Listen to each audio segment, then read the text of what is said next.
What's up, UX fam? How's your mom and them? Welcome to another episode of Beyond UX Design. I'm Jeremy. If you're new here, welcome to the show. I am super stoked to have you. Have you picked up your paperback copy of Beyond UX Design, Master Your Craft Beyond Pixels and Prototypes yet? Unlock the secrets of UX success and learn all the things they didn't teach you in school. Get 10% off your copy. Head on over to beyonduxdesign.com/book and use the promo code LISTENER when you check out. This week's episode is brought to you by Wix Studio. If you're thinking about redoing your portfolio or kicking off a new website project, listen up. I only have 30 seconds to tell you about Wix Studio, the web platform for agencies and enterprises. So here are a few things that you can do from start to finish in 30 seconds or less on Studio. You can adapt your designs for every device with responsive AI. You can jump seamlessly between front end and back end. You can speed up projects with an AI code assistant. You can start a design library, and you can reuse full stack apps and UI components across multiple sites. Well, time's up, but the list keeps going. Step into Wix Studio and see for yourself. Head on over to beyonduxdesign.com/Wix to start creating today.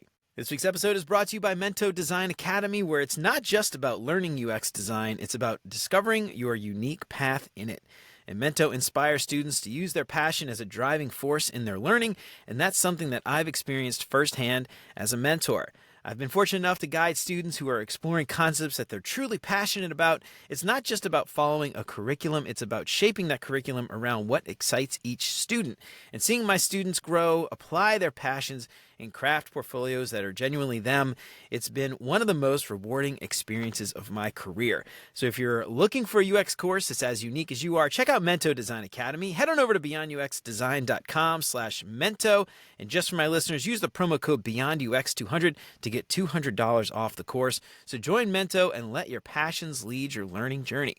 And if you haven't done it already, please consider subscribing to the show wherever you listen to podcasts. If you are regular here and you feel like you're getting something out of the show, I would really appreciate you leaving a 5-star review.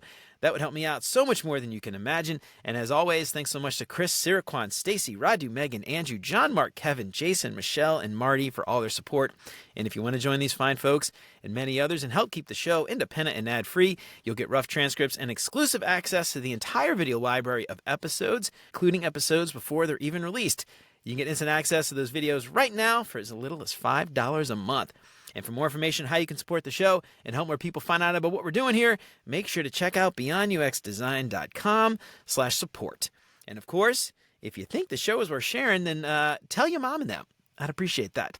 So there's something that I say, I think maybe on a constant basis, I probably say it too much. Actually, I don't know if I say it too much. I think I say it just enough.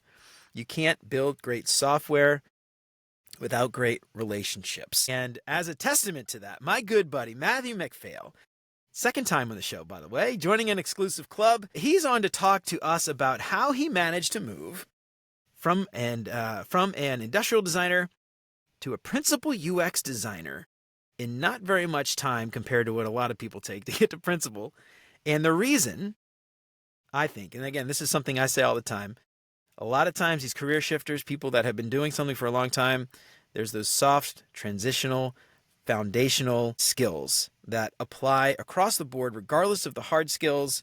And Matthew has picked up on this and he's used it to great effect, I would say. Matthew, you have done a fantastic job to get to where you are using relationships and understanding that. And I am so excited to have Matt on today to talk about it. Matthew McPhail graduated from the college.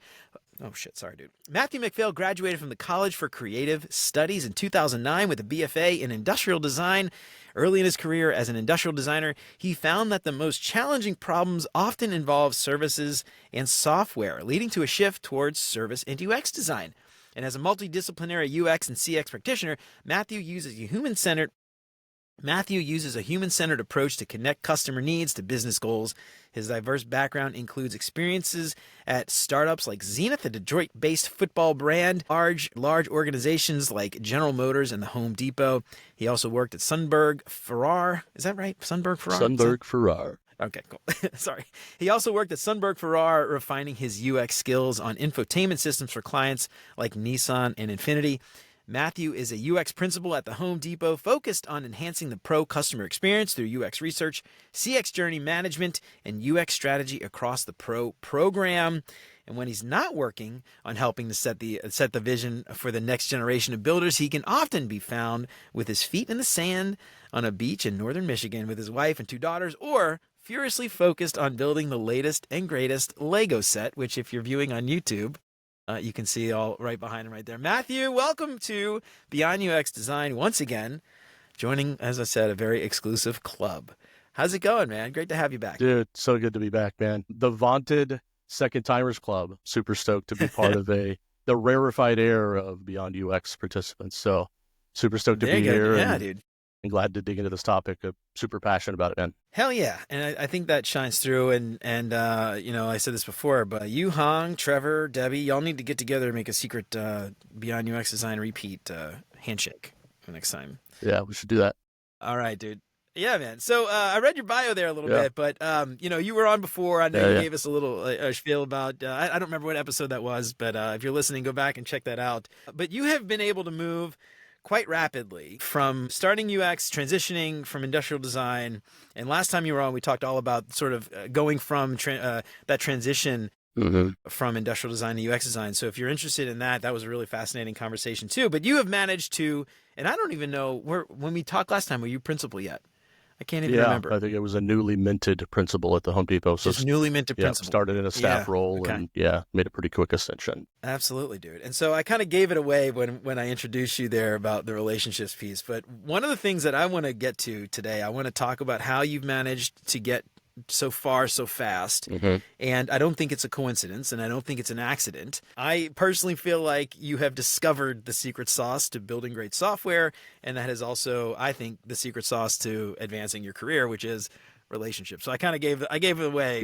I introduced you, but tell me a little bit about that background. And I know it's interesting. You were actually talking, you've done a lot of research on this and found some really insightful things. So I want to dig into that today. But what do you think? Do you think it was the relationships that kind of got you from where you are, and how do you feel relationships played into it? Or is it more than that?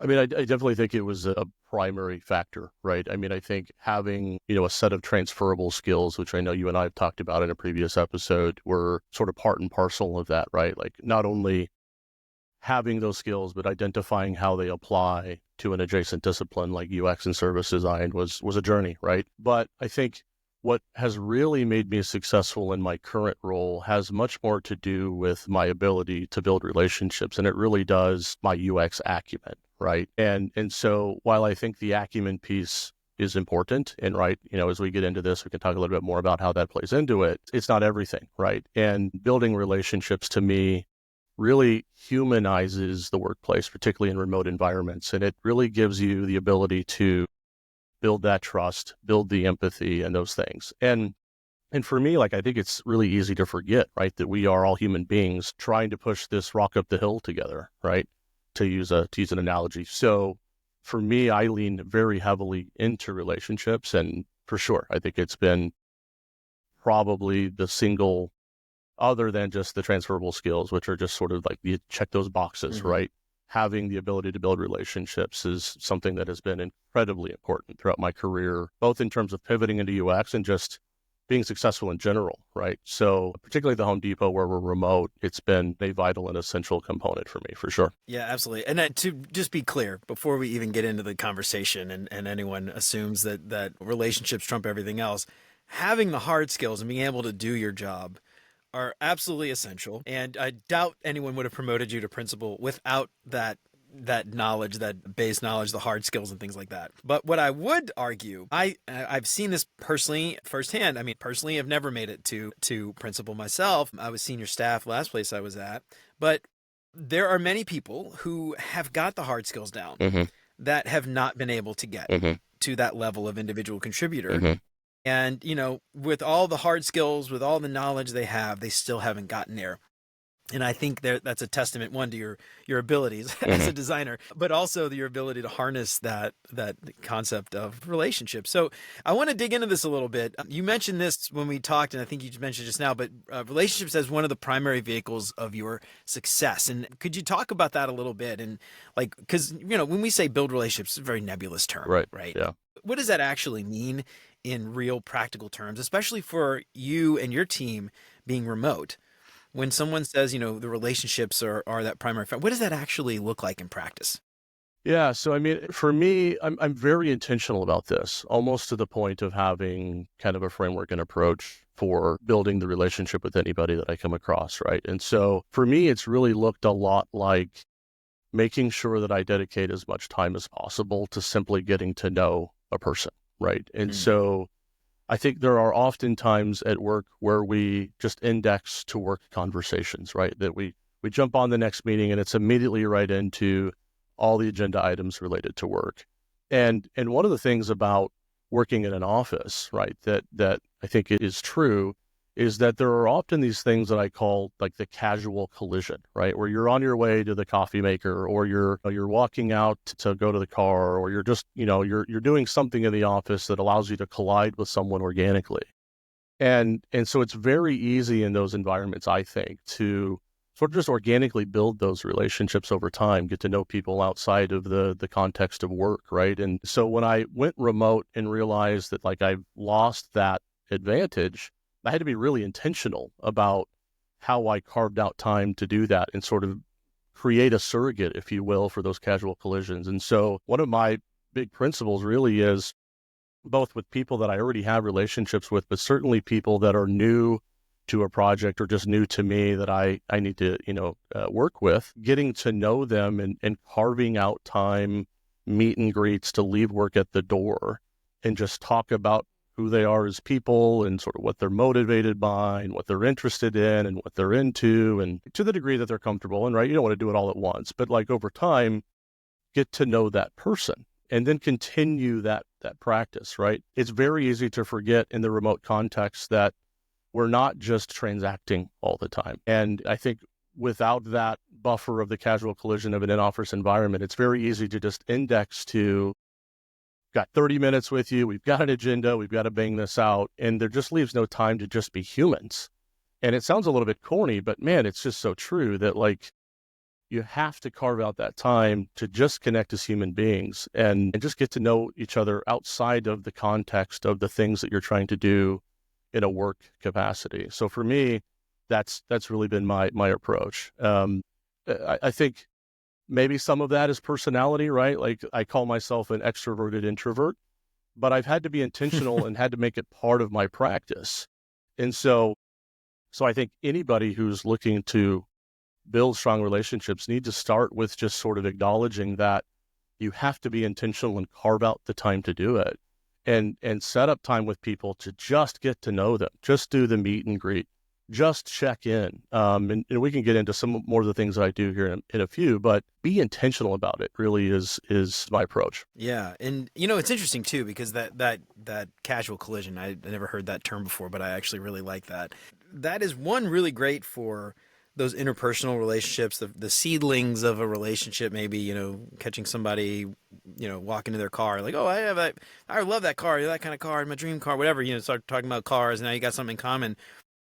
But it also helps with just context for the larger work that you're doing. And the relationship piece, this is where I think is like one of the reasons why I think it's so important is getting to know the people. One, helps to have hard conversations later, right? It makes hard conversations easier, but it also gives you deeper context in the larger ecosystem or the system or, the whatever you guys are building. And it kind of helps with breaking down walls and silos when you start hearing about what other people are working on and overhearing conversations, people talking about things that like, you're like, wait, that doesn't sound right. Or, oh, that's interesting. We're doing something similar. Or, hey, I didn't realize you guys were doing that. That's something we need to start thinking about in our team. And especially in large enterprise teams where you often get different budgets, different managers, you sort of end up with silos and walls and things like that. And so it just helps so much. And I want to get into some tactics and some tips on how to build those relationships in a few minutes. But what I want to understand first is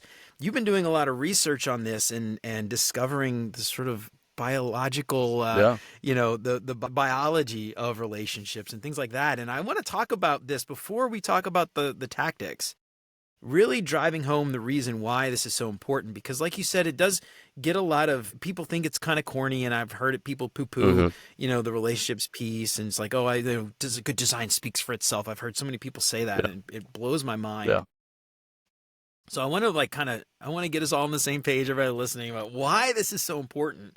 So talk a little bit about that, if you could, those biological foundations for relationships. Yeah, I think it's a really salient point, right? I think it goes back to the fact that again, we're human beings, we're biological, right? Yeah. And we're driven by those biologies, and we can't ignore that. I read a book a handful of years ago now called The Moral Molecule by Paul Zak, I think is his name. And really the takeaway is that oxytocin is essentially the moral molecule.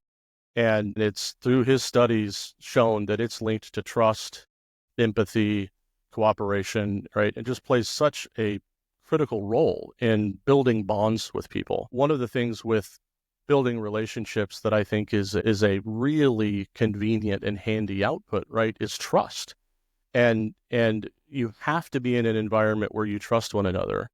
When you get in those environments where you can trust that, hey, they always have the best interests of both the team, the customer, whoever in mind, even if you disagree, right? There's a deeply rooted respect there that sort of really, really keeps the team kind of flowing and going. And to me, like collaboration, all of those things have to begin with sort of a shared purpose, high trust, and those sorts of things. And oxytocin, I mean, quite literally promotes those feelings of connection and shared goals. And he talks a little bit about how there's a converse to this, and I'm sure people have experienced this before with cortisol, where if you get into arguments or debates or you get heated and you start to maybe assume the worst about somebody else's intentions, right? Then you get into that fight and flight reaction, and our bodies literally shut down, right? All of the things that would allow us to empathize and rationalize, right? That all shuts down. And now you're dealing with this fight or flight response. And this quite literally happens in the workplace. And so the book is really all about oxytocin as the chemical mechanism to building relationships and avoiding and solving conflicts. And to me, like I always had this kind of, it was hard to describe, right? This gut feel that if I built relationships with people, it just made work easier in a lot of ways. But I Yeah. couldn't put my finger on exactly why, other than just we were friendly. Well, I mean, there's a biology there. That book really like was the missing link for me to understand what's actually happening biologically in these environments. And again, it sounds crazy and kind of, harebrained, but it's again, we are biological beings, and it's a very profound way to quantify biologically the importance of building a relationship, operating from trust, operating from best intentions, right? And has been very enlightening for me, and I highly recommend it to everybody. Yeah, it makes total sense too, and it's interesting too because as UX designers, UX professionals, we talk about empathy for users, we talk about empathy for customers, and we very rarely ever really dig into empathy for stakeholders, and so what I love about this too, and the biology behind this is we often treat stakeholders as the other. Mm-hmm. Yeah. We often tend to, not take that human approach to the people that we work with, stakeholders, product managers. I say this all the time. I go back to Config when, Airbnb announced they were getting rid of product managers, and the whole freaking audience erupted in applause. Yeah. It's very telling, right? Mm-hmm. What those relationships are like on those teams. Obviously, they're very fraught, and they probably don't get along well with a lot of those folks. Mm-hmm. And taking a step back and realize we're just humans. We are all humans. And I love what you said a minute ago about, understanding the fact and recognizing the fact that we are all trying to build the best possible thing we can build. Nobody's on the team thinking, I'm going to build shit. I'm just going to build a bunch of crap Right. that Yeah. nobody wants. Yeah. And, I don't know, maybe some people are. I'm sure that happens somewhere. But for the most part, most people are trying to do the best work they possibly can. And recognizing that relationships make it easier, but then I think it might even be easier for some of us too to realize that there is a biological reason behind it, 100%. and those chemicals in our brain actually help us to do better work. And if you really care about users, you'll empathy for your stakeholders so that you can all find the best path forward and build the best software. So I love that. And then the other thing too that I think about is, as UX professionals, we talk about psychology and all these other things. And, it makes perfect sense to me to think about the psychology and the biology behind why this is a great tactic. And I love that concept. So I want to talk a little bit about, the elements of great relationships. And then we can talk about from there, I think, how we can actually go about building them, understanding the foundations for them. So from your perspective, when you think about relationships, what are some key aspects of it? You mentioned trust a second ago, but some things that we need to start thinking about as UX professionals to build relationships with those people that we work with every day, to ultimately sort of maybe they're like planting the seeds, little seedlings of the relationships to get those to grow and blossom, if you will. Yeah. So I have a pretty simple framework for how I kind of define, when we say so we have a value at Home Depot called building strong relationships. And so the interesting word in that is strong. Okay. So what makes a relationship strong to me? So I think it's three parts. And so the first one, we've talked about it. It is trust. Right. And really what I mean by that is just an environment where the people that you work with day in, day out can faithfully count on you, and vice versa. Right. They're always going to honor their end of the bargains, and you're always going to honor yours. You're always going to have positive intent and assume positive intent in everything that your teammates are doing. And when you trust folks, you have a willingness and a desire to help them succeed. Right. Because it's that rising tide raises all ships thing. And the other thing that I think trust can do that we don't talk about enough, I think, is create an environment where it's okay and safe to be vulnerable without repercussion, right? I think, again, this is getting back to the fact that we're human. And the vulnerability piece for me is a really important key, because as someone who is a quote unquote career shifter into UX, particularly once I took the job here, I had no enterprise user experience or enterprise software experience whatsoever. And so while I had a lot of transferable skills, I had a methodology, I was good at building relationships, I had to create environments of trust such that I could be vulnerable with people, create a trust with them such that I could say, I don't know what that means, right? We're talking about a particular minutia to the agile process, right? I don't know what this is. Tell me what this is. And so often in environments, you don't have that trust. And so you either act like you know what they're talking about when you don't, or there's just not that safety to be vulnerable. So to me, again, that's all kind of part of trust. The second piece that I think is an absolute requirement is respect, right? And that's just really about an environment where everyone feels empowered to have a perspective and to share it. And it also means that the environment is likely a diverse and creative place where everyone can contribute, everyone can provide input. I think of it as like an everyone is welcome mentality, right, to contribute in meaningful ways. And so for me, you have to be really intentional about that and acknowledge honestly the skills that each individual brings to the team. And when I think about respect in terms of that everyone is welcome mentality, I intentionally use the word our a lot when I talk about work and experiences. Yeah. It's very easy for either a product person or a UX person or a business partner, whomever it is in the organization, to talk about my initiatives, the things I am trying to do, my team. And I always try to inject the word our as much as I can, because I truly believe that's the case, that this is our company. This is our effort. This is our goals. And the more that I say that, hopefully the more subconsciously I think people start to feel that way. And so I would think that the third piece to building relationships, particularly strong ones, and it's related to the other two, is empathy. And this is going to be the one that I would assume just about everybody listening to us today is going to be familiar with as designers, right? Empathy is it's table stakes, right? It's sort of innate in most of us. But I think of empathy in kind of two ways. So there's like cognitive empathy and emotional empathy. And when we think about relationships, I'll land this plane. So cognitive to me is the ability to understand another person's perspective, right? Like be able to rationalize what they're saying and understand where they're coming from and sort of make it make sense in your own mental model. Emotional empathy is the one I think most of the time we're talking about when we say empathy, which is like to feel what someone else feels, right?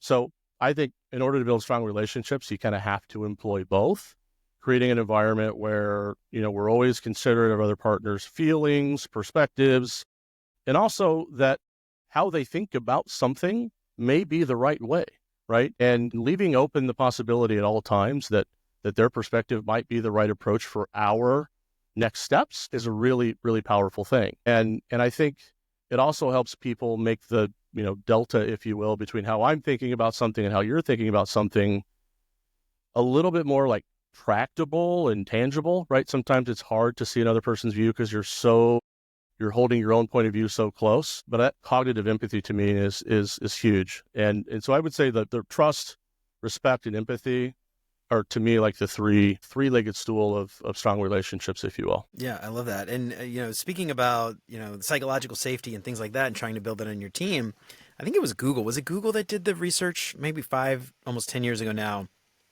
about what makes a high-performing team? And they found that it was not the hard skills. It was not the ability of the people. It was not the experience even a lot of times. It was psychological safety, giving people permission to ask stupid questions, giving people permission to screw up and make mistakes, learn from those mistakes, growth mindset, things like that. Mm-hmm. That created more than anything else the high performing team. And I think like the language that you use, for instance, matters greatly. Mm-hmm. Just saying our, we instead of my and I, Yeah. that I think is an excellent tip. And we is something I say all the time as well, and it's funny even when I'm talking about like beyond UX designers, it's just Right. where it Yeah. literally is just me. Yeah. I'm still in the habit just from saying, just we do this and we do that when I'm talking to like potential sponsors or something, which is funny, which is like, I don't makes it sound like I have a team, but I'm not trying to be, not trying to make it sound like we're bigger than we are. It's just, I'm so used to saying we that I have a really hard time with that. Mm-hmm. So I love that you say that too. And I never really put that together. I always just, I don't know. For me, it was like I never made the conscious connection Mm-hmm. between trying to promote that to get other people. I was just always like trying to, especially as a design lead and a team lead, getting my team to understand that like it's not my thing, it's all of our thing. So Mm-hmm. but it was sort of from a different angle, but it's still I think it had ultimately the same effect. So I love that. And again, like the empathy, like just understanding the team, and again, building the relationships. It's important for that. But then just coming up with ideas and coming up with different ways of thinking and changing your mental model to align more with the stakeholders so that not to change your opinion necessarily, but even when you bring an idea up, how do you frame it in a way that connects with their mental model, understanding where they're coming from? It's impossible to do that if you don't Yep. understand where they're coming from, Yep. right? And the language we use, again, like thinking about like constantly using UX buzzwords that those other stakeholders are never going to have. Mm-hmm. When we talk about language, that matters. And so when you're having a conversation with them and you're using these big buzzwords that they don't understand, even if you're not necessarily talking about some very specific work thing, it makes them feel stupid. It makes them feel like they don't Yeah. know what you're talking about. And so you end up with that disconnect. And then, the ultimate result there is just that lack of trust, because they're just like, every time I talk to the person, I don't know what's going on because they use these silly big words, right? Right. So, Yeah. like, I just love that. Yeah. I mean, that idea of empathy, I don't know, it applies to so many things. And I really, And I think too, what it's allowed me to do, and something that I noticed that's kind of somewhat pervasive in a workplace, or can be pervasive, I should say, is I think empathy and building a genuine empathy on the team also just helps you avoid the pitfalls of negative assumptions about motives and intents, Yeah. right? And I think what I've noticed throughout my career in building relationships and just being in meetings and things like that is that I have to be hyper vigilant and conscious of sort of my perspective in terms of like the idea and the person, right? And always having respect for the person and the respects that they produce helps you avoid those pitfalls. Because what happens is if you have some sort of negative sentiment or assumption about their intent, everything that they're talking about in that call, you're not hearing, right? You're not listening. Yeah, And it's no matter what it is. it also gets to that like listen to understand, not respond thing. But those negative feelings and the pitfalls associated with that are a major time suck in terms of just getting alignment, getting things done, and working together. And I know it's difficult, but I always say that's a choice, right? There are certainly data points that would lead anyone to believe what they believe about anybody else based on things that they've observed, they've heard, what have you. But I find that it's just easier in a lot of ways to, whenever I possibly can, assume positive intent and avoid those pitfalls. Because even if there's something about that person that I'm not crazy about, there's something in their message and their perspective that not only I need to listen to see if I think it's actually valuable, but also to just understand how they're incentivized, how they're motivated, what are their goals, right? Like there are things in that perspective, even if you've got you feel a certain kind of way about the coworker, right? That are going to give you a few more data points around how they think, what they're motivated by, and how you can actually make a deeper connection with that person's. Empathy to me is, again, it's table stakes, not only for the work we do as designers, but to build relationships. It's just part and parcel. Yeah, absolutely. Now you mentioned something I want to circle back to in a few minutes, but you mentioned this idea that you're trying to assume positive intent as much as possible. And I want to acknowledge that there are going to be times when you come across people who do not have a positive intent and are actually in very toxic situations and things like that. I want to circle back to that in a little bit, but I want to acknowledge that at least right now, because I know whenever I say assume positive intent, I get feedback all the time. It's like, well, I work with this person and then blah blah, and they were misogynist, racist, and that absolutely exists 100%. There's no gaslighting here. I'm not discrediting that, but I think those are the outliers. Yeah. And I'm going to circle back to that and see if you have any advice for how to deal with those situations in a few minutes. But before we do that, there was something that you mentioned the last time we talked that I want to dig into a little bit more, and it was the performance image exposure framework for how you present yourself, because a lot of this, it's building relationships, it's conversations between people, but it's also that trust comes because you have set yourself up so that people can trust you. And this PI framework, you called it, in the performance image exposure framework, I think helps to build that. You have to have these things in order for someone else to trust you. Can you dig a little bit into that and how that applies to this concept of building relationships? Yeah, I think it's a really good. There's definitely a relationship there, and so Pi, and we talk about this a lot at work, and we use this model. It's really just a theory of how people are successful in their careers, and sort of what are the most basic elements of that professionally. And so you said it right. The P is performance. So you've got to perform extremely well, but the more and more that this kind of thing gets studied in terms of like organizational design and sort of professional success, the more data supports the fact that your performance, is really only about 10 to maybe 20% of the overall pie, if you will, pun intended, for getting the next promotion, right? For ascending in your given organization or your craft. It's table stakes, right? We've got to perform well. I mean, it's almost a binary thing. You either are performing well or you're not. And of course, there's gradations of that, of course, but people assume, man, if I just do my job really well and I kill it and I'm a rock star and I perform, great things are going to happen for me. And in an organizational context, that's just unfortunately not how it usually shakes out. And so the other two pieces for me, image and exposure, are all about building relationships and then letting those relationships do things for you, which, we'll get into in a minute, that you can't do when you're in a room. And so the image to me is, you almost think of it like brand, right? Like what do people say about you if they're asked, like, hey, what do you think about Jeremy? What do you think about Matt, right? It's those qualities and attributes that you hopefully naturally exude in a workplace.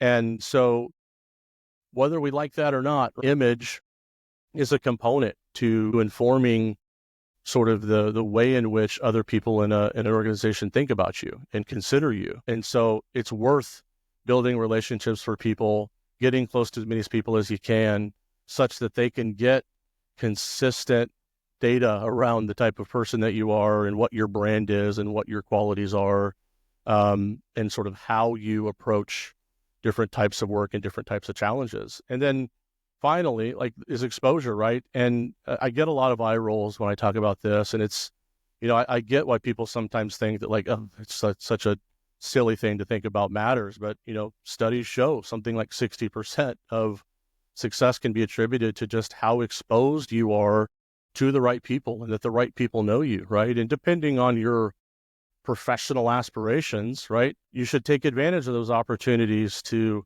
get close to leaders, take advantage to lead different company events or company initiatives, or, I mean, even things like, like we've got a lot of different, like, kind of like what we call like VOC groups. And so, like, get involved in, various events that bring people together in the workplace. It's literally just making sure that people know, number one, who you are, that you exist, and that you have this set of qualities. And whether we like that or not, right? Whether we think that that's unfair. I mean, I get some of that criticism, but visibility is just important. And particularly if you're a remote worker, right? Which, again, this gets back to me building relationships.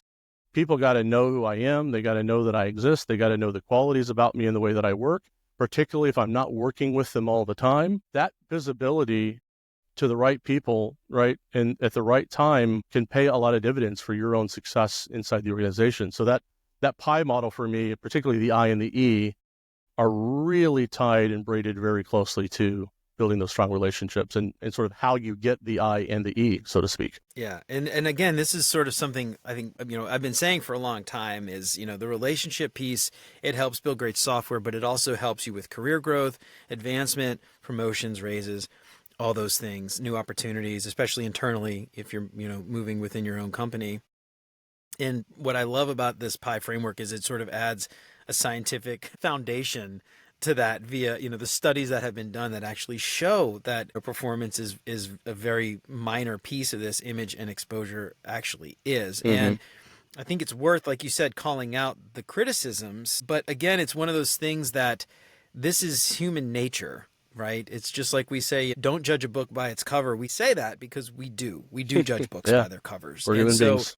it's important to understand that people judge books by their covers so that you can plan your career or you can plan your book design accordingly, right? And so in this case, understanding image and exposure is important. As someone who might be neurodivergent, might be introverted, who might not be willing to go and do those things, you could say, well, it's not fair. Right. And I agree, it is not fair. Right.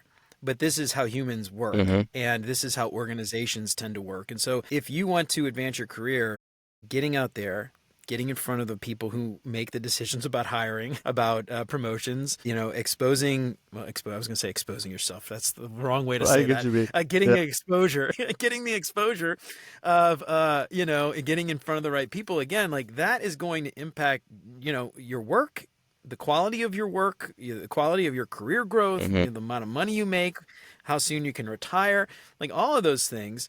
It's just how humans work, and it's unfair, but it is something to consider. And if you feel like you are neurodivergent or you are introverted, at least knowing that that's the case can maybe help you plan your strategy around that. And we should all have a strategy. Hopefully you do. So, well, and I just really love that framework. I'm glad we're bringing that. Yeah, it's so important, and you bring up a great point, I think, related to this around neurodivergence and introversion, both of which I am.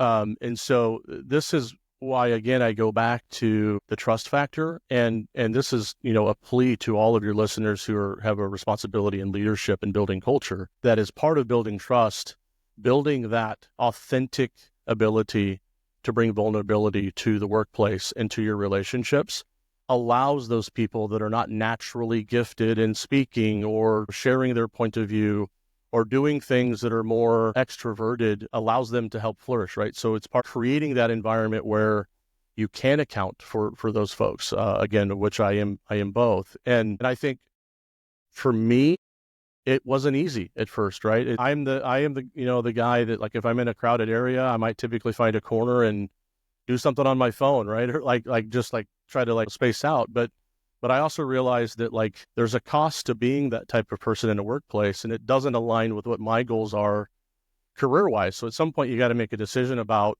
recognizing that growth and comfort don't coexist. So how do I make myself uncomfortable in ways that will help me? When the environment is trustworthy and has vulnerability, it's a lot easier. And I just think, it's the way to be. I love that. Yeah. And so here's what I want to do now. I want to get into some tips, some tricks, some tactical advice that you can help folks listening start to build some of those relationships as it applies to the context of your work with your team, but also the relationships with maybe even some of those people outside, like we said, getting the exposure, being in front of the right people so that you can get opportunities and promotions and all that stuff. So I want to talk a little bit about that. So tell me some advice. What's some advice for somebody who's listening, who is maybe focused, only on like Figma skills? I want to learn all the Figma skills or whatever hard skills they want to learn, and has kind of put some of this stuff to the back burner. Where's a place to start? Yeah, I have a very repeatable, consistent framework that I follow for this. I'm also a high C on the disc if you do the disc profile. So there's no wonder why like everything I do has some sort of like framework, I'm a high C too. Involved with it. So really for me, it's like 5 or 6 things. And we kind of, we started with the one at the beginning that I think has been important for me in my success, but it is number one, being very intentional about dedicating as much time as possible to just simply getting to know one another. So particularly when you're on a new team and you're in that, that cliche storming phase, right? You can get through the storm a lot more quickly if you really just carve out the time to get to know one another. And what I would say is this is not, for whatever reason, at least it's been my experience, this is not like a default thing that people typically do on teams, particularly remote teams. And so I think you have to be intentional about it. And you have to find folks that are also certainly willing to do that. I will tell you that like, hey, there's probably, I don't know, 10, 15% maybe of people that are just not interested in getting to know you. But like, that's a data point, right? That's helpful for you to know, right? And so the vast majority of the time, I find that people are willing to and welcome time away from work to just get to know one another. So number one, dedicate as much time as you can to just simply getting to know. That's setting intentional one-on-one, setting meet and greets, putting time on the calendar without a work agenda to just plainly explain, hey, we're going to be working together, or hey, we're going to be doing this thing together. I want to get to know you and learn how to work with you. And so that's the first thing. I would say the second thing is like continue doing that, right? Don't just set the one meet and greet and then never talk to them again about their dog or their kid's basketball practice or things, right? Engage in a continuous one-to-one practice with people to find opportunities to dive more deeply into not only their motivations and goals, but like their experiences at work, right? So talk to them about what they're seeing, what their perspectives are, talk about outside interests, as much as you can. And to me, like it just over time helps build that trust. Oh, they're starting to tell me things that are a little bit like, ooh, that might have been uncomfortable. They might have felt like a little risky telling me that or whatever. And over time, you're going to build this trust with them. And then the third thing that I do a lot, and I do this authentically, I don't do this for the optics, is I find opportunities to heap praise and support for partners. And so, that looks like things as small as if you're on a group call and they're talking about a piece of work, I might throw in the Teams chat, like, Jeremy did a really fantastic job on this and was super helpful for figuring out this really ambiguous piece. Heap the praise on. What that does is, number one, gives them the dopamine hit and the oxytocin boost, right? But it also signals to them that I am a genuine partner and I am committed and invested in your support, which is ultimately our sort of success. And so like those are kind of the 3, what I would say, major soft skill pieces that I typically do. The fourth thing I would say is, and we talked about this kind of at the beginning too, right, is you have to find ways to pull your weight and demonstrate your capabilities and your value. And so this is where like the hard skill stuff might creep in a little bit, but like none of the other things really matter if like when it comes time and you're up at the plate, you're always striking out, right? Like you have to have a set of capabilities and skills and things that you're bringing to the team. And you have to demonstrate that, because I can't tell you how many times I've been in a stand-up or I've been in a meeting and somebody didn't do the thing that they said they were going to do. Like it just totally erodes my ability to trust them and be confident in them. And what that then does subconsciously is kind of creates this desire potentially to maybe want to spend less time with them, because my time is finite. Where am I going to dedicate my time and resources? And if I've got somebody who's not demonstrating their ability to pull weight and contribute, that becomes a major problem for me, right? So it's like always find ways, not in a braggadocious or fancy way, but just demonstrate your commitment to honoring your piece of the puzzle. And this is a personality thing for me, but I have found it to be useful for me. And another kind of authentic thing that I do, kind of like keeping praise, is as much as I can without it being a distraction, I try to inject general just positivity and levity into as many interactions as I can. And sometimes this comes in the form of like a little bit of like, humble self-deprecation. Sometimes this comes like, cracking a joke at somebody else's, expense. Obviously it's not, nothing serious, but I find that getting people to just laugh a little bit at work, right? Yeah. It Yeah. lowers the temperature a little bit, particularly when we're in moments that are maybe a little bit stressful. And that helps, again, humanize you and build that trust with those people. And then I would say the last thing that I do as often as I can, and I do this also with our leadership quite a bit, is I check in. So outside of like official touch points where we're like, scheduled to have time together on the calendar, I'm reaching out to any number of people on a daily basis and just saying, hey, Jeremy, how's it going, man? How are you? How are you feeling today? How's your work going? And it's these little things like that, I think, that number one can become a little bit of like a welcome distraction for a few moments for people who may be having a challenging day at work or something. It also helps remind them that, dang it, we're human. There's somebody out there that cares about both my success and our success. And it can help release just a little bit of stress.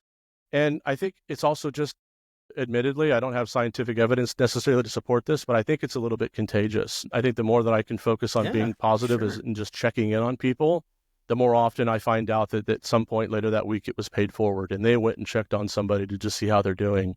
Mm. And I think people just gravitate to other people who make them feel better, right? That's, again, another natural human thing, is to want to be around people that make me feel a little bit better, either about the work or me as a person or all of the above.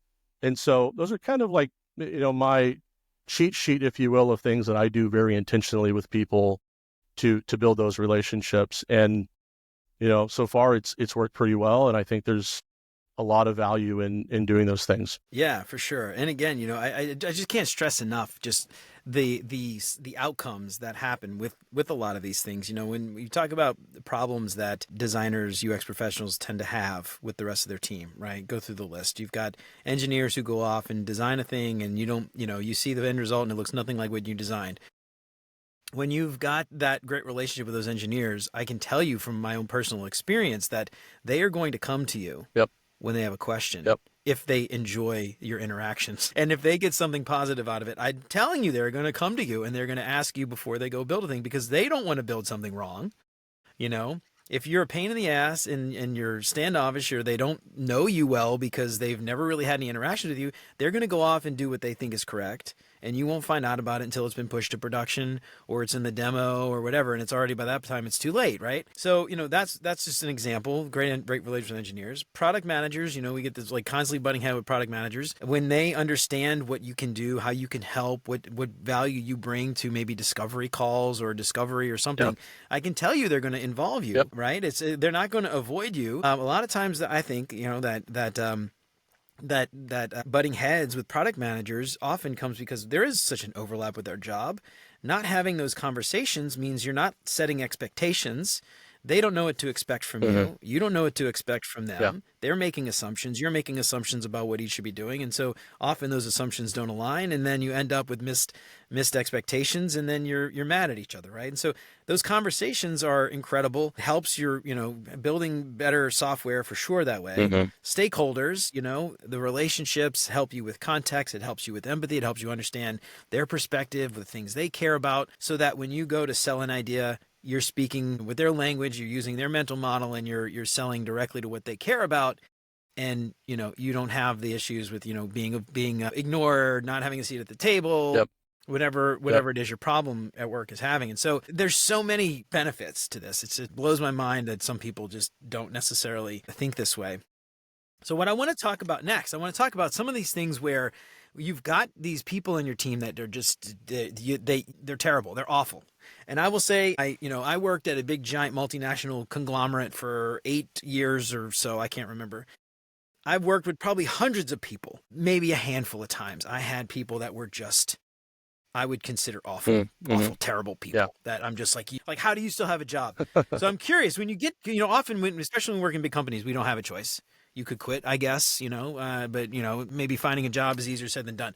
What are some ways to deal with some of these people that just don't want to engage, don't want to deal with you. Maybe they're mean, maybe they're toxic, maybe they're racist, misogynist, these things.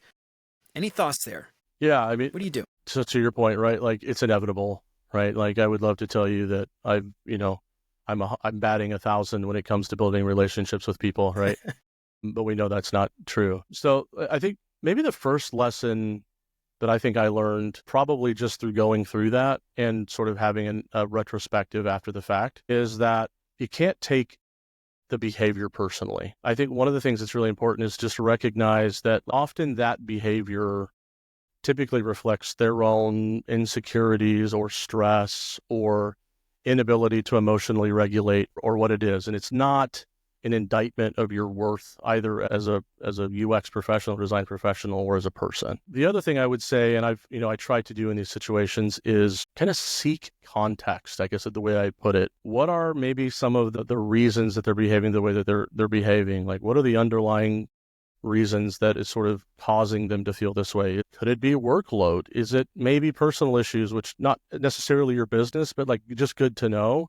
Is it just that they're poor communicators? Is it that their leadership is expecting an absolute boatload of work that's just unrealistic from a pure bandwidth perspective, right? There's almost always going to be reasons why they're this way. It doesn't mean that you're there to fix them. It doesn't mean that you should have to fix them or feel like you need to fix them. But oftentimes I find if I've got somebody that's difficult and I begin to understand, I mean, this has happened to me before. It happened to me fairly recently where I just had a partner who was just like, I mean, just decreeing work, right? And sort of being very inflexible in hearing alternative points of view and just had no interest in like hearing anybody else's perspective and just basically wanted to mandate the work to be done and, for UX to just go and push the pixels. And I could have just walked away and not taken that personally, just said, well, that person's just an asshole, right? But what I did instead sat back and said like, okay, there's a reason that there's this way. It's probably, right, a multitude of things. But what I did was I actually just found a 15-minute slot with them as a follow-up to the meeting. And I just very directly asked like, hey, it seems like there's some urgency here. Help give me context for the urgency because I don't have it. Help me understand sort of why we're having to sort of work at this pace. And he basically unloaded and said, look, man, like, I've got a senior director breathing down my neck that needs a bunch of results by the end of the quarter and we're running out of time. Right. So like, okay, well now I have a data point and now I have a way in to maybe help him with spreading the load out or maybe taking some of that burden off his shoulders possibly. Right. So there's always a reason. So seeking context, I think, is important. The other thing too, I would just say, easier said than done, but I think is really important is I think it's totally okay to set some boundaries, right? Like be clear and firm. Like, hey, if we're wandering into territory that's just genuinely unkind or disrespectful, right? I have no problem holding my hand up and saying, hey, we can disagree, but we're going to have to disagree respectfully here. Not everyone's willing to do that, but I think setting boundaries for your own, safeguarding your own mental health, right, is super important.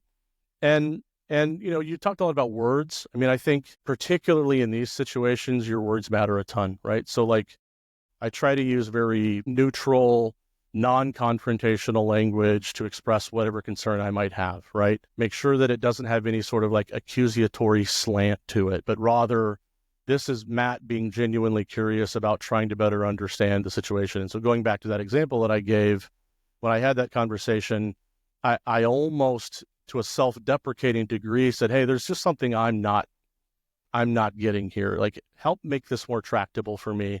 What's causing this urgency? What have I missed that I need to know to feel the same sense of urgency? And having that conversation both helped him understand that I'm here to understand what's motivating him and he's incentivized by, but also that I am here to help. I could have, like I said, just not had that conversation and just assumed, well, he's just a jerk, but I didn't. And so it gets to that like active listening piece, right? Of like setting aside time to really attempt to understand the context, understand. And again, right, you may find out again, like that context is they're just a hurt person. They've got things going on in their personal life or whatever that like no amount of moving mountains at work is really going to solve. That's not your hill to die on. That's not your thing to solve. But knowing that, again, is helpful to build a little bit of empathy and not take everything that's coming out of that toxicity personally, which is really a key thing that I would tell anybody. Yeah, I love that. And the other thing that I was just thinking about too, like if you, let's say you've got someone who's just like an absolute awful person to work with, maybe you have the conversation and it doesn't work, nothing gets better. The other advantage to building great relationships is the chances are very good the other people in your team are having a problem with this person as well. Yeah. And if you're not having conversations with the other people in your team, there's no way for you to know that.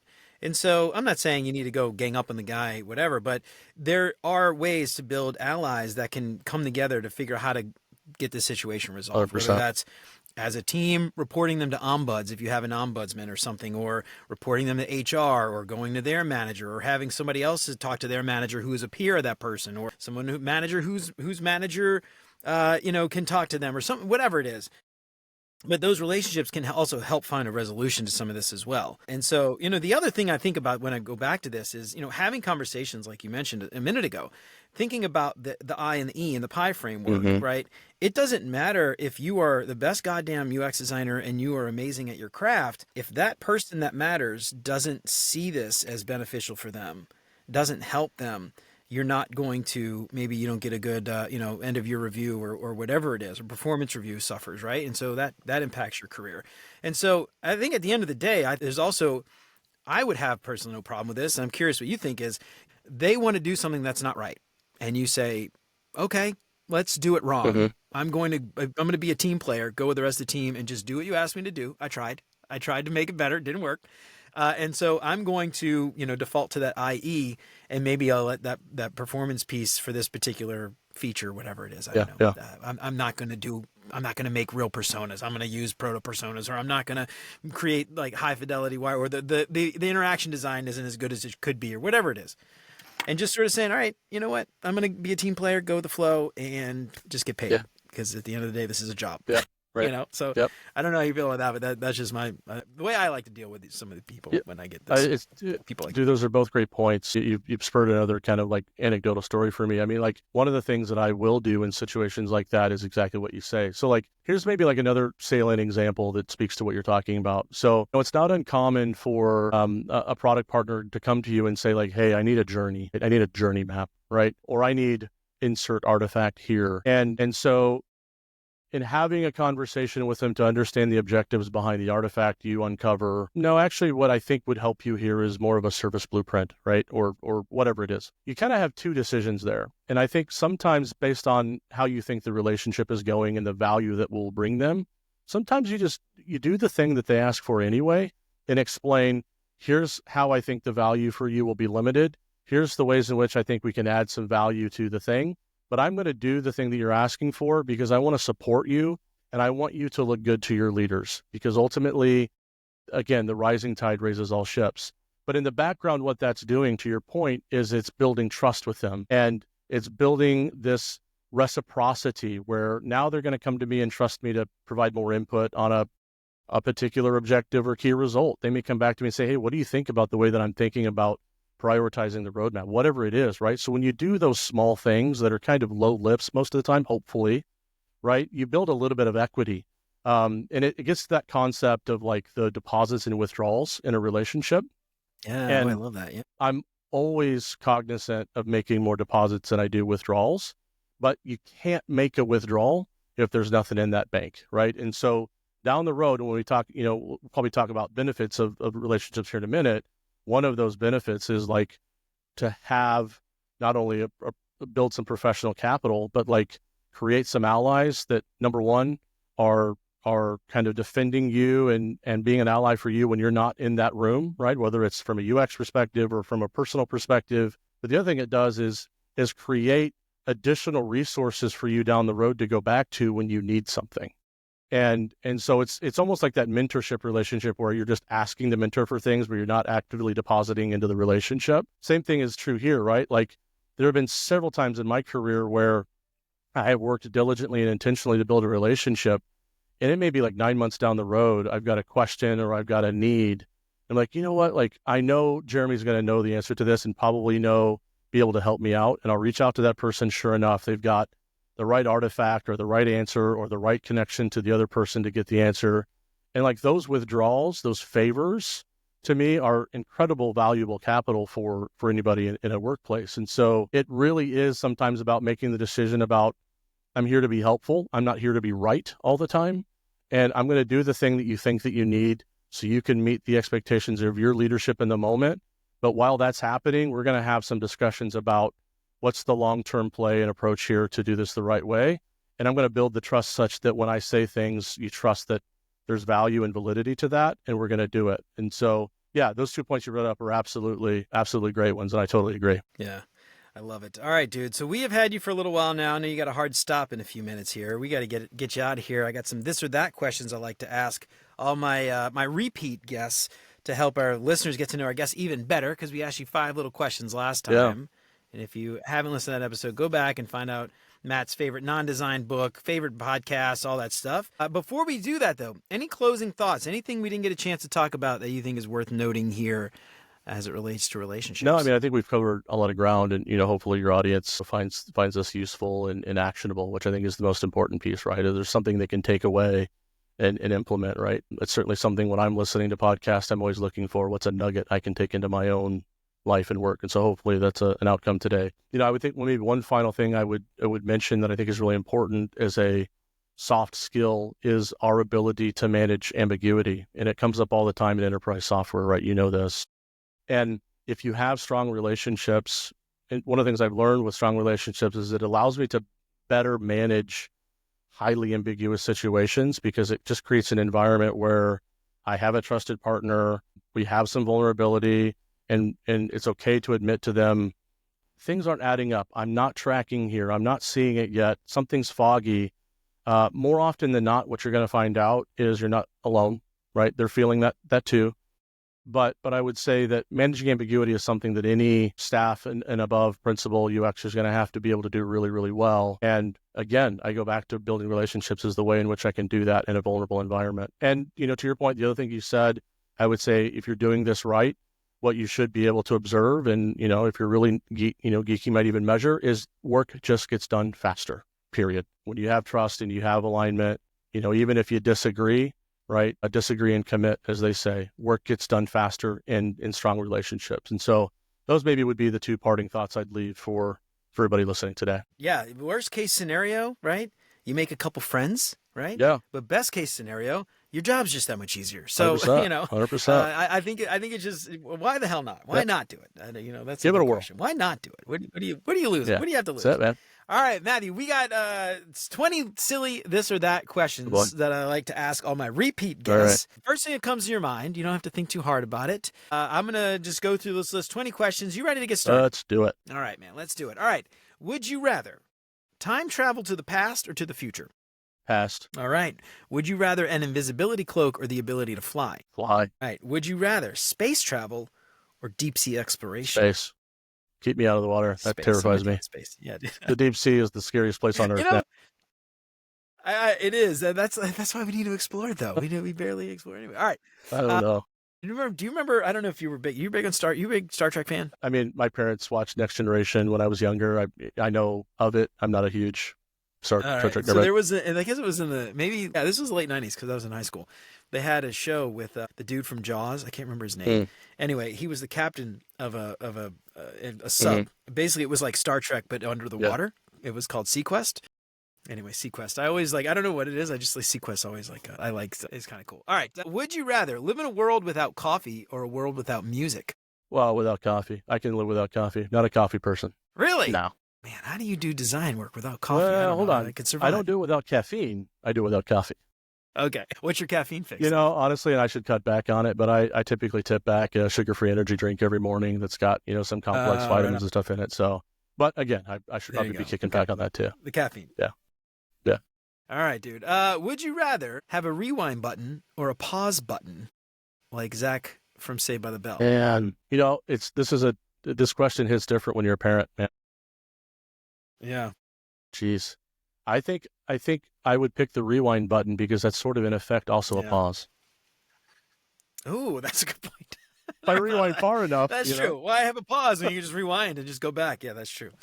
I never thought of that. All right. Well, that's a good point. Now I'm going to stop asking that question because that would make some sense. All right. Would you rather live in a treehouse or a bunker? Like a really cool bunker, not just like a, like a badass I bunker. definitely think I would rather live in a bunker because a bunker to me implies like temperature control. I'm not an outdoor tent guy. Definitely. I'm not a rough it guy. Really? Okay. And treehouse is too close to camping for me. Okay. All right. I feel you. All right. No, I won't judge. All right. Would you rather live in a world where everyone whispers or everyone shouts? Whispers, 100%. Whispers. Yeah. What? I'm kidding. All right. Would you rather have a nose that glows like Rudolph the Red-Nosed Reindeer or ears that flap like a Dumbo? Man, probably the ears because hopefully I'd find a beanie big enough to hide it when I need to. And you could fly. Well, which there would you be go. great. There we go. I don't know. Yeah, I guess unless you need Santa to, like, I don't know, guide you through the snow and a blizzard. Yeah, who you knows? probably don't need the Who red knows? All right. Would you rather go on a cruise with your boss or never go on vacation again? Your boss isn't listening. Don't worry. 100%. I would go on a cruise with my boss all day. I mean, we've got a strong relationship, man. I think it'd be fun. That's true. All the relationship That's we it. built. Yeah, that's it. You guys hang out, get some Mai Tais, and There you go. build that relationship. That's right, man. All right. Would you rather True Value or Ace Hardware? As someone who works at Home Depot. Boy, this is a trap, man. At least I didn't say Lowe's. Well, yeah. So I think probably Ace Hardware. And the only reason I say this is it's the only place in town that sells the barbecue rubs that I like for smoking. So I'm actually... Yeah, the Ace always has Yeah. So, Weber I'm stuff. I'm in there and, it's okay as long as it's not something we sell at the Home Depot. So I'm going to go Ace. I love it. You know what I miss, though, is that smell of like of a hardware store from like back in the day. Yep. Do you remember like the nail? I don't know what it was, but it just smelled like a hardware store. Hardware stores today don't smell like that anymore. I don't know what that smell was. I have no idea what made that smell.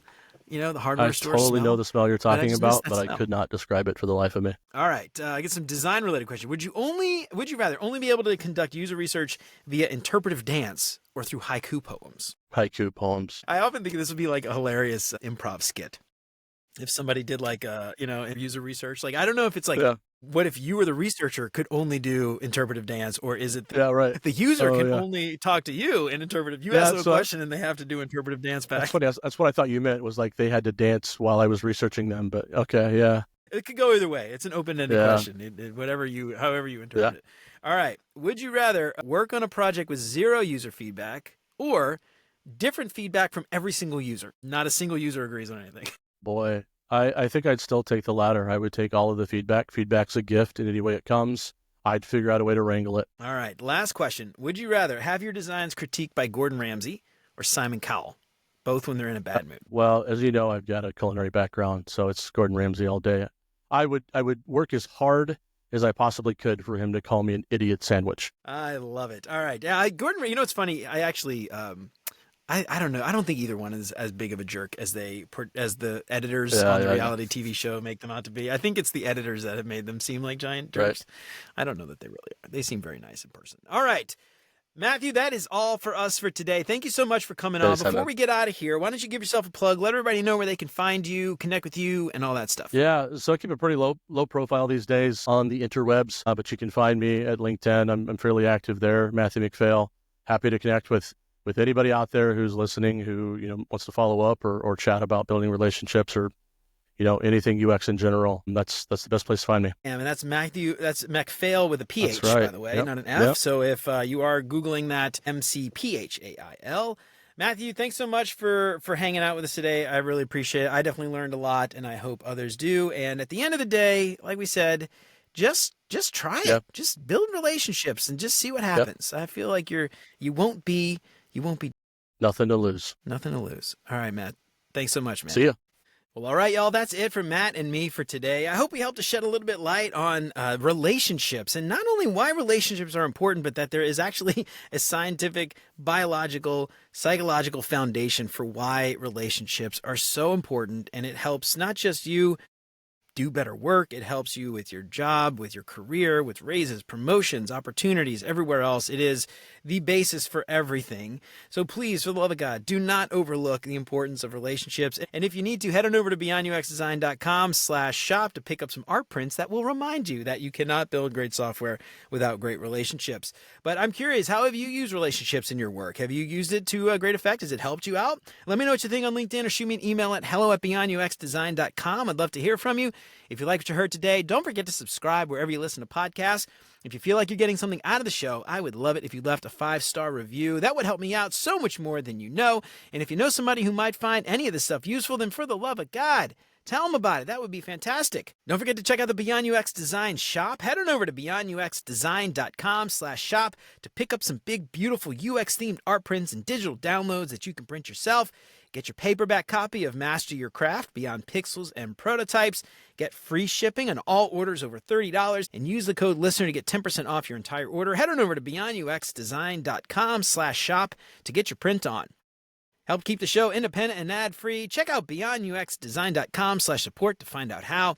You can join Chris, Siraquan, Stacy, Radu, Megan, Andrew, John, Mark, Kevin, Jason, Michelle, Marty, and many others and help keep the show independent and ad-free. You'll get rough transcripts and exclusive access to the entire video library of episodes, including episodes before they're even released.